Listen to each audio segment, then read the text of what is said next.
as week 6 of the legislative session comes to an end, the House Democrats wanted to come together for just a few moments to address a few of the topics that have been passing through the legislature this week. At the end of deadline week, it has been a contentious week filled with a lot of heated and contentious debate on what I think will ultimately turn out to be probably a big waste of time. While they may be hot-button issues to a few select members of the legislature, we believe when the session comes to an end in May, most of the bills that we've debated over several of the bills that have taken a considerable amount of time over the last few days will end up on a shelf somewhere and nowhere near our state statutes. And so I guess that's sort of our overall frustration. We've been frustrated with the continued push to reduce the state income tax while we offer up bills like we're offered up today to eliminate funding for OETA, to eliminate funding for OLAP, to eliminate funding for full-day kindergarten, all of those kinds of things. Those have been frustrating. But now, when we've got over 100 bills on the calendar to hear before the end of the deadline week, to be debating bills that either don't have a chance of passing, either off the House floor, or certainly don't have a chance of ever becoming law, to do that now we think is an unfortunate use of our time, and we hope that we can get back to really focusing on the matters that really will affect people's lives. Well, we'll wait and see. I mean, there's things out there that deal with bullying and suicide prevention from our side that we're hoping will get heard. There are things that are, Representative Perryman, one of our freshmen, also has a bill dealing with some firefighter issues we hope will get heard. There's lots of good stuff out there, some stuff we don't always agree with, but there's stuff that's substantial, and that's the point. Whether we agree with the legislation or not, we believe that if you're going to use the taxpayers' money to run this House the way it ought to be run, we ought to deal with legislation that actually affects lives and will actually have a chance of becoming law instead of just simply making political statements. Yeah, that's one of those. I mean, the texting bill actually saves lives. Instead, we dealt with legislation about Agenda 21, which I think if you took a poll of most Oklahomans, they would have no idea what Agenda 21 or 22 or they have no idea what any of that is. But if you asked them, do you want to ban texting while driving, most of them, senior citizens, students, they all say yes.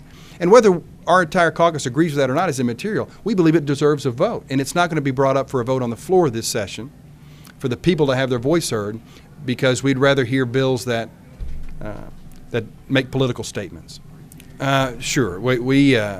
Any time we stay really late while we're in session, there's always a potential for people to get tired and short-tempered, and that's unfortunate. It happens more frequently than I would like, than our caucus would like. But what really happened on Tuesday kind of came down to this. There were 30 minutes left in the evening. It was already 11:30 at night. We only had 30 minutes left to go in the session, and the members, the Republican majority, basically came to us and said, we want to hear 7, 8, 9 bills, something like that. And I said, you want to hear that many bills in 30 minutes? You can't do that even with the 2-minute rule that requires 2 minutes for voting on each issue. You have to keep the vote on for 2 minutes. He said, no, we're going to hear them. And I said, well, if you're going to do that, that means you're going to have to cut off questions and debate, which it was unprecedented so far this session. To the majority party's credit, they'd given us a chance to ask questions and debate the important issues of the day, which we appreciate. I appreciate the Speaker doing that. Well, because they decided they wanted to move a little quicker than what they really had time for, they decided to shut off questions and debate. They silenced anybody, not just the minority, but silenced anybody who would have issues. When that happened, our caucus stood up to try to be recognized. And Representative Arms, I guess, grew tired of recognizing everybody and stopped. He refused to recognize many of our members. And two or three of those members got frustrated and voiced their frustration in a way that they shouldn't have, to be honest with you. But we believe if the Speaker would have just simply followed the rules and recognized folks for their points of order, that wouldn't have happened. But you get late in the day, you know, Mama always said nothing good ever happens after midnight. Well, I can tell you in the legislature, nothing good ever happens right before midnight, and this was case in point. We're just grateful that thanks to the majority, a bipartisan group of members, that Sesame Street will continue to stay on the air so that Representative Newell can watch Count Dracula and learn how to make sure he counts up the numbers of votes that he has before he runs out a bill that's not going anywhere, for crying out. Of course, I say that in jest and jokingly, but no, I don't. Representative Newell said that he had the votes. I'm not sure that he did. If you look at what happened there today, you saw a bipartisan group of legislators, old, young, Republican, Democrat, rural, urban. We were unified in saying that we believe that public television in Oklahoma ought to be maintained. It serves a purpose, and it ought to be funded appropriately. And we were glad. Our caucus was proud to unanimously vote to support funding for OETA, and we were grateful that a large group of the Republican majority joined with us to shelve this bill. We've done it now several times in the last few years, and we hope that for once and for all we put this issue to bed. What the next step is whenever it's time for their sunset review to come up, I promise you those votes are there to maintain that sunset, to extend that sunset out. And so essentially what we believe happened was that OETA was told, we have the votes to defund you now, to end your sunset if at all possible, and we also have the votes to pass this legislation to slowly suffocate you into submission. We believe that, having looked at what's on the floor, that was an inaccurate statement, and I can promise you, having dealt with this issue the last several years, if Representative Newell or anyone tries to defund OETA by not continuing or by sunsetting them, we'll have the votes to prevent that from happening. It could be, but I can tell you this, you saw the votes out there. You saw the passion that Representative Dank and Sears and Wright and Hickman had for that, and the passion that our caucus had for that issue.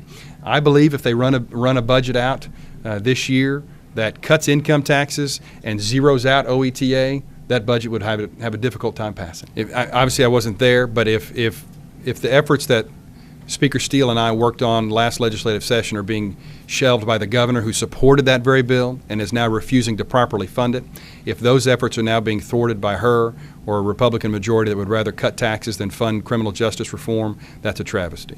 To their credit, they've put a lot of legislation on the floor calendar. We had several of our bills, the texting bill and others, that weren't put there, so we appreciate them putting a fair amount on to at least give them a chance to be heard.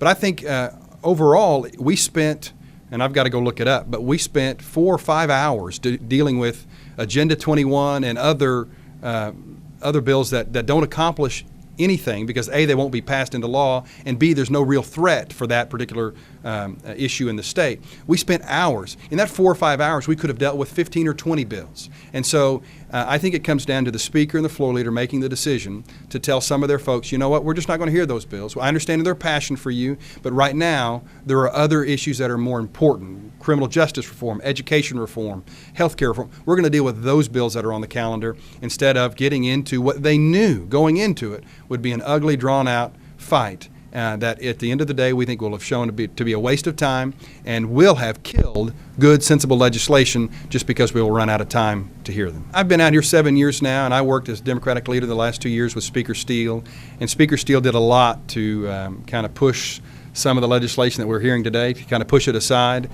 Floor Leader DeWitt refused to hear a lot of those bills in the last year or so. And now you see many, many more of those issues being brought to the forefront. And I assume that that's the Speaker's prerogative, and so that's what he's allowing those members to do. But you can see what's happened now. By kind of giving in to some of those fringe element bills, we are spending a lot of time on very controversial issues that more than likely will not be heard in the Senate, and more than likely, even if they were, wouldn't necessarily be signed by the governor or make any effect on people's lives. We're hearing those instead of hearing the bills that really matter in people's lives. So.